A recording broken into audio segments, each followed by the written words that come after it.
tínhamos combinado abordar este tema que eu vou-te colocar em cima da mesa, mas realmente diante da comédia que é a política nacional, mas uma comédia, do meu ponto de vista, de mau gosto, que nos está a custar muito caro a todos nós e vai custar ainda mais às gerações futuras dos nossos filhos e dos nossos netos.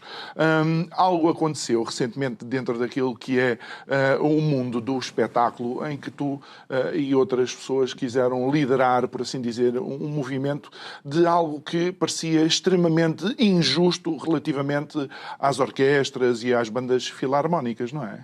Sim, o meio musical surgiu agora uma entidade, com toda a legitimidade que podem ter e devem ter, uma entidade de gestão coletiva de direitos de autor e conexos no âmbito das partituras. O que acontece é que, a nível europeu... As partituras, só para quem não saiba, não se lembra da escola. Portanto, as partituras são as folhas de música, são os documentos, são o suporte que permite... Onde estão as notas, escritas que o autor criou para o intérprete poder interpretar, de uma forma individual ou coletiva. E o que acontece é que esse suporte tem propriedade, tem direitos de autor associados. E o que acontece é que em Portugal, até hoje, Portugal é sempre o último da fila, o último da linha, não tinha nenhuma entidade e surgiu uma entidade, e muito bem. O que acontece é que toda a legitimidade e toda a forma como essa entidade se posicionou no mercado, no meio musical, foi de uma forma muito, muito, muito agressiva, e o mercado reagiu de uma forma muito, obviamente... proporcional em termos contrários. Completamente proporcional, e não aceitou a tabela de preços, não aceitou a falta de legitimidade, não aceitou a forma persecutória e chantagista com que os... Podes-nos só explicar como é que funciona isso? A partitura, se é cópias, se é... Sim, se compra. Vamos falar da situação completamente lícita. Lícita, um músico compra partituras numa editora ou então diretamente a um compositor. Hoje em dia, nós já estamos no século XXI, o acesso aos compositores e às partituras, comparado com o século anterior, é completamente diferente. Hoje em dia, os editores têm muito menos... tem um papel tem muito menos peso, digamos assim, na comercialização e no acesso a estes documentos. Portanto, eu rapidamente consigo obter a partitura de um compositor através da internet, vou diretamente. E então o que é que acontece é que nós compramos ou alugamos partituras e usamos-las para tocar. Em teoria não, e na prática nós usamos esse suporte. Só que já há iPad, já há uma necessidade de digitalizar, nós precisamos de viajar e é necessário, por exemplo, muitas vezes digitalizar essas partituras que nós temos até no nosso arquivo. E nada disso, em teoria, através das diretivas europeias, é autorizado, é lícito. Fotocopiar ou tirar cópias, mesmo para consumo privado. Mesmo para consumo privado? Mesmo para consumo privado.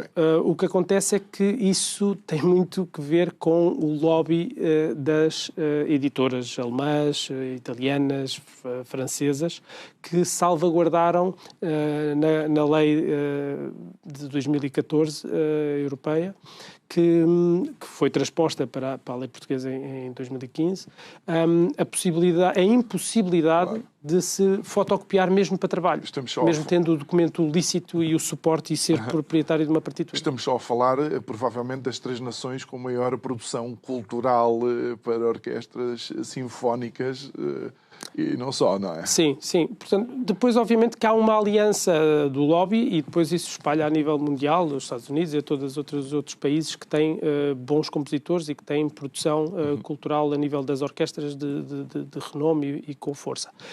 Basicamente, o que acontece é que se esta entidade em Portugal tivesse aparecido com um tarifário bastante mais razoável e com bom senso e de uma forma pedagógica, não tenho a mais pequena dúvida que todos os músicos em Portugal iam aderir às bandas filarmónicas, orquestras. A forma é que quando as pessoas olharam para uma espécie de uma taxa de penalização de €1 por cada página fotocopiada, sabendo nós como é que funciona o meio, é um filão inacreditável de pelo menos dois dígitos de milhões.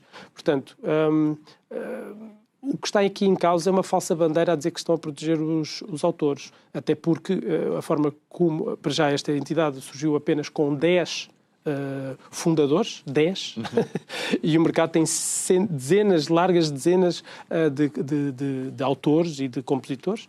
Portanto, não é minimamente representativo do mercado.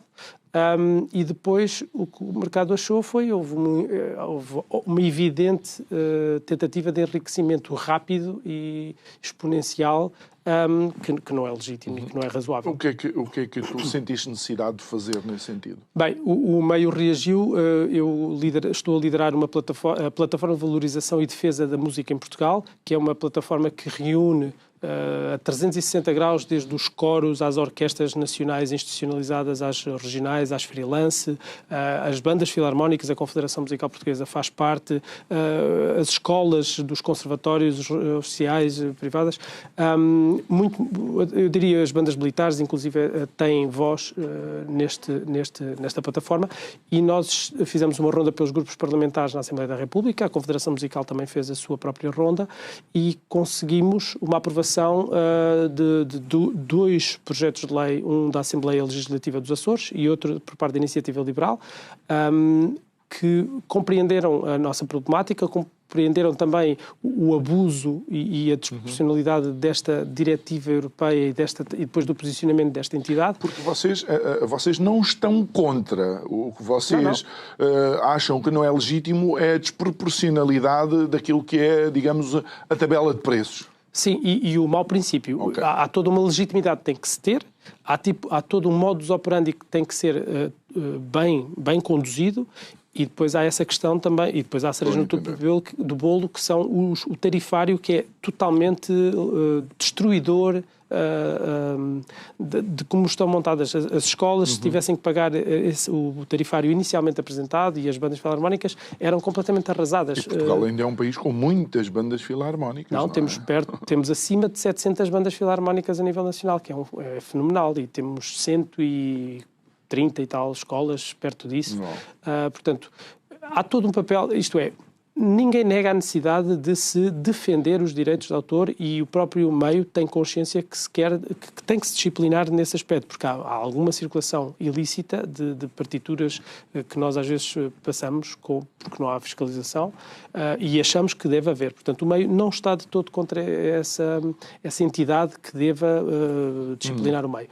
O que nos parece é que, portanto, nesse aspecto vai ser criada uma nova entidade, está a ser criado por um conjunto de compositores, esses sim, verdadeiramente representativos do meio nacional, e está a ser feito um trabalho de garantir que as cópias de trabalho que nós temos que fazer, portanto, possuindo os originais e tendo cópias estritamente necessárias para podermos trabalhar e distribuir e agilizar o processo da execução da obra, que não põe de todo em causa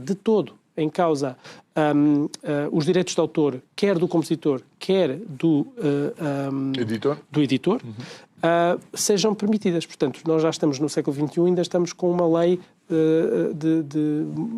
muito antiga, de 2015. Portanto, é necessário adequar todo o paradigma da cópia de trabalho e das partituras para nós podermos elaborar normalmente. Muito bem. Olha, voltamos então para aqueles que são os temas. Eu achei que era importante conversar contigo também esta questão